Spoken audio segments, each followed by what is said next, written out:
அடிக்கிற வெயில்ல பில்லுலாம் நல்லா மொறு மொறுன்னு சூப்பரா காய்ஞ்சிருச்சுங்க. சரி நம்ம அள்ளி எல்லாம் போர் வச்சிரலாம். அப்பதான் மாட்டுக்கு வந்து வெய்ய காலத்துக்கு வேணும் அப்டின்ட்டு காலையிலே மணி 6 மணிக்கே வந்து குமிக்க ஆரம்பிச்சுட்டேங்க. பனினப்புல குமிச்சோம் அப்டின்னா, நம்மளுக்கும் கொஞ்சம் ஈஸியா இருக்கும்.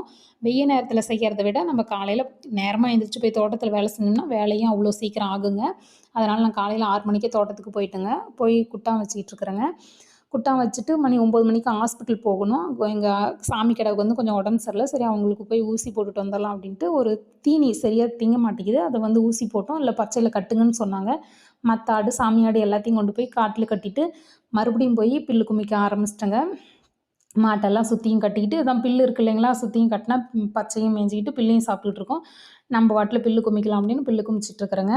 ஒரு வயலு வந்து குமிச்சு முடிச்சுட்டேன். ஒரு ஒரு வயல் குமிக்கவே மணி 1 மணி ஆயிருச்சு. 1:30 மணி ஆயிருச்சு.